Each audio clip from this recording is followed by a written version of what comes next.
We're already in a recession, yet millions of people are completely clueless. Hey everybody, Scott Walters, welcome to the channel. If you're new, I want to thank you for coming. If you're returning, I want to thank you for your continued support.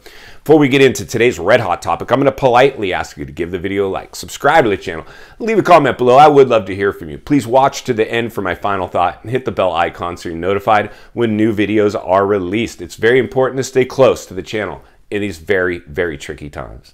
All right, folks, welcome to the channel. It's always an honor and a privilege to be with you. I hope you're all doing great. Buckle up and strap in. I got a hard-hitting, pull no punches, no sugarcoating, no rainbows and sunshine. I'm just going to give it to you and give it to you straight. Folks, we're already in a recession. I mean, everybody knows it. And here we are, again, letting big establishment, mainstream media try to tell us otherwise. Listen, friends, we are in an inflationary battle right now. If we don't conquer inflation, this is going to be a slow motion race to the bottom as millions and millions and millions, the majority of Americans, and we're seeing this. This was a like I always say, this is a global health crisis, lockdowns, overstimulated of all the biggest economies in the world. It's going to have blowback. A soft landing is unescapable, and we let the one biggest asset class, the U.S. housing market, run wild, just wild, to elevated levels that are unsustainable, exhibiting, yes, another bubble. And anytime the housing market, the U.S. housing market, has exhibited bubble behavior, every single time they've crashed. So anybody who wants to tell you this time is different, please, please be careful. Please use a little discernment, little common sense that this one might have some blowback. The dust will settle and we will pay the piper from an overstimulated economy. We have so many cracks, so many fractures right now, but we're at the front end of a recession, and we just saw the government try to come out and tell you, all of us, that even though we've had 2 consecutive quarters of negative GDP, which has always been how we measure an actual recession, is no longer the definition of recession. And people that were on record saying that that was in fact how we measure if we're in a recession or not are now backpedaling, lying to our faces. And we're going to go outside today. I always like to take the camera out my city and take a look. It's a euphoric, one of the richest places in the world, one of the most expensive places, a tourist destination. And so it's always fun. I like to ride my bike with my kid on the weekends. So sometimes I take the camera out for you, my friends, my followers, the people I love, the people I want to protect, and just let you know this one's going to have blowback. It can't sustain itself. So like I said, this is going to be a slow motion race to the bottom, unless something comes out of left field and just shocks these markets. But I will say this.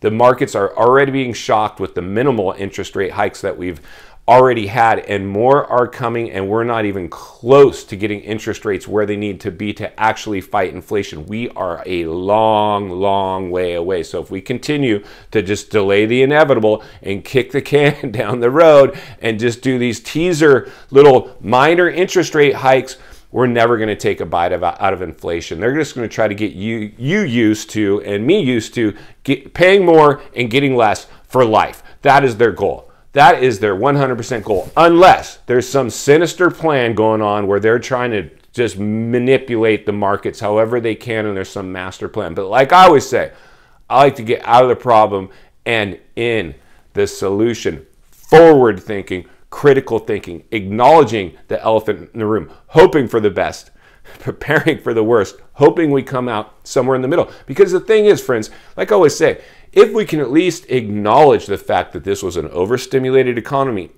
artificially stimulated through stimulus, no organic growth, all market manipulation, if these markets go sideways, at least we halfway expected it. And I'm going to tell you one thing right now.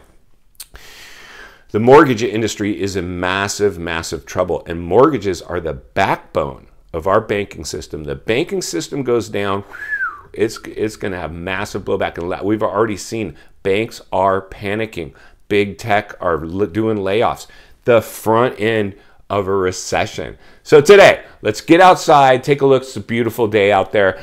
Then we'll wrap this one up. All right, friends, let's get started. Like I said, it is a beautiful summer day and one of the most expensive places to visit on earth. This place is insane right here in Southern California. You get a lot of people out, but I get the sense a lot of people just aren't spending money. Here's a great souvenir shop, completely empty. No one's in there buying souvenirs. They're just out kind of walking around, which is good. I mean, I get it. I think it just tells us everybody now, whether they think there's a recession or not, they're not willing to really take a big chance. Now, people are getting out. They are enjoying ourselves. And like I said, in this city, the median home price is $1 million.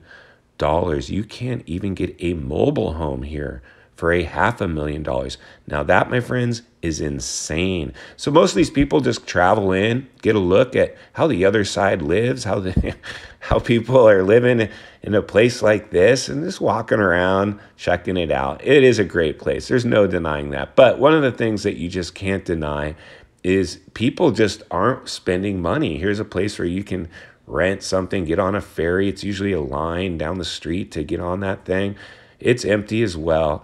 And I think people just want to get out and enjoy themselves, look around, just try to adjust back. But, like I said, I mean, people will spend money on food. Even I spend money on food. You got to treat yourself once in a while if you can. And most of these people, can in fact afford to get out and enjoy themselves a little bit. Although we do not know how many of these people are struggling, how many are living on credit cards, how many people are paycheck to paycheck, how many people don't have an emergency fund. I mean, like I've always said, when you give people free money, they spend it a lot differently than money they had to work for. And there's no more free money to speak of, no more stimulus checks landing on our doorstep. So now here we are adjusting back to the reality of what's really going on. So I just find it very entertaining to get out and take a look at just how people are looking, how they're feeling. I always say this comes down to the psychology of people and the psychology of sales. And as a trained salesman, I just know when people aren't comfortable spending money, they're not going to do it. I know once people make up their mind to spend money, they absolutely will, and nothing will change their mind. So here we go. Look at the beach, a lot of beach goers. And again, this is a middle of summer in a very, very touristy destination. This is usually a lot more crowded than what I typically see previously, pre-pandemic, in a city like this, in this city rather. So here we go. We're going to go up one of the main streets. It's beautiful, just a lot of expensive real estate here. But one of the challenges I'm seeing, I don't know what genius decided they were going to close off part of the downtown area and make it walkable. This is still drivable, of course. We're on a bicycle just taking a ride. But in a moment, we're going to hit an area that has basically shut the street down. And here's the thing, my friends. These businesses seem to be doing pretty well because it's drivable. And like I said, if you shut this down, you're not going to get the traffic, because even though people might be in their cars and they're unable to go get into these stores straight away, it's still great brand recognition for your company. You need people to drive by like, oh, look at that place. We got to get in there. Well, when you shut a street down and you make it only for pedestrian traffic, you've just eliminated a lot of the high visibility that a lot of businesses rely on. So here we go. This is one of the first places where they barricaded the street and just made it available for walking. And while it is nice to walk it and ride your bike, these are the places, this is the concentration where all the stores are just really revamping themselves. They're either some kind of weird pop-up shop or food. That is it. The retailer is completely squashed on this street. Anybody that's in here trying to do any type of retail business, what I've seen have been people that have been allowed to come in and have free rents by the owner, because the owner prefers to have somebody in there doing something rather than nothing at all. Like I've always said, empty spaces are the kiss of death in commercial real estate. You're better off having life in the building doing something. And like I said, while they might be getting free rents, they're paying for the utilities. They're probably paying for a portion of whatever sales they are doing. The owner is collecting something. They're not exactly free, but they're not structured per square foot rents. It's temporary, month to month. Let's get you in here, see how you do. If you do well in this space, then we have a contract ready for you to sign. So again, just kind of fun to see what everybody's doing, what everybody's thinking.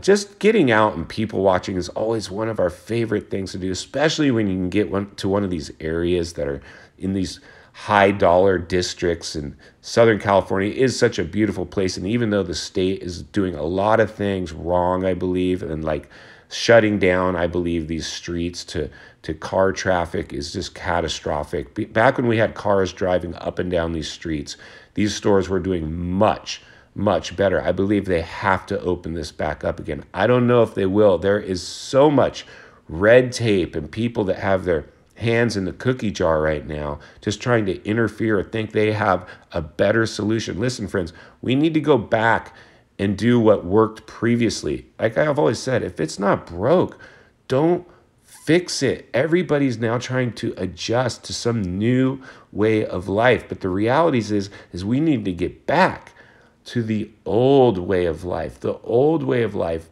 was, in fact, what used to make us the success that we were. So like I said, you do not have to recreate the wheel here. All I'm seeing is a lot of empty stores. The stores that are open have very little shoppers going on. I don't know how you staff a store like that with no business. They're just not going to make it. There's just more and more going empty and empty and empty. So I hope you enjoyed this little sneak peek outside my back door. Let's get back to the office.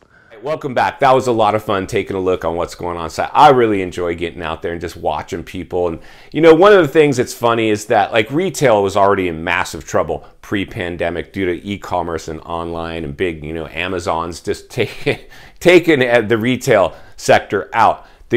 Anybody I see in these spaces, in these stores, just continue to either be some type of food service. Most of them are non-rent payers. They're just surviving right now on free rents to see if they can make that, you know, make that work.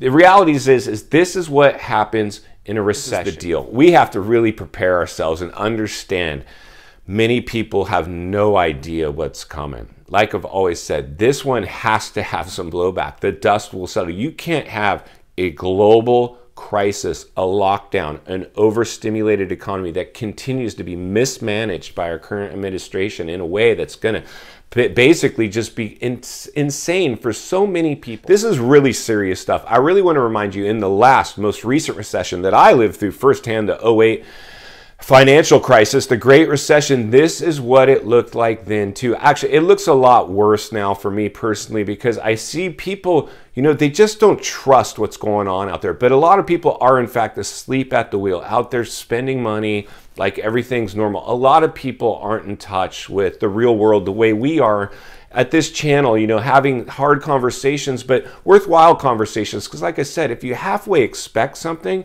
you're less paralyzed by it when it happens, because we've talked about it. And again, if we can just raise awareness, ring the bell and sound the alarm, read between the lines and look between the cracks and understand what our clear and present dangers are that are threatening us, we're less paralyzed by it. Like I always say, in final thoughts, friends, I come to you as a friend, as a content creator. Somebody wants to see you not only win in real estate, win in life, understanding there's going to be blowback from the health crisis. It's just the realities of what we're living in. This has happened before. It will happen again. We've always had booms and busts in these markets where we just went through a boom. Now a bust is starting to come. A bust is coming. There's just no getting around it. So no matter if they want to tell you this isn't a recession or redefine the word or whatever they want to do to try to get us to believe something different, a lot of people are going to believe it, and they're walking them off a cliff. And it really hurts me to see that, because like they let this housing market get way out of control at unsustainable levels, they're going to do that again with Americans, making them believe it's okay to go out and spend when we have to still pay the piper on this one. And we will, in fact, pay the piper. It becomes now at what level? Will it just be a correction, a recession, a full-blown economic depression? Don't rule any of these out. Don't believe people that tell you this one's not going to have blowback. It's already having blowback. Inflation is a runaway train, and it's taking millions and millions of people along for the ride. People are operating on fumes out there. You're seeing it. You're seeing people stuck on the freeways, paying a lot of money for gas and food. and they just got underneath massive, massive payments. This one will have blowback. Insulate yourself to the best of your ability. Save your cash for the crash. Save it for a rainy day. Save it for whatever you need to save it for. But I can promise you one thing has to play out. If you appreciate the content, I want to humbly ask you to give the video a like, subscribe to the channel, leave a comment below. I would love to hear from you. Social media links are in the description of this video if you'd like to contact me there, along with links to channels I've appeared on I think you might enjoy. If you're interested in buying or selling real estate here in America, there's an email in the description for you as well. I have a network of top-rated agents in the world ready to assist you. Also, take a look at the great company affiliate links that help you in this channel. Also in the description, great companies, great deals. I think you guys are going to like that. As always, thank you for your time today. Please go make it count. I'll see you on the next video.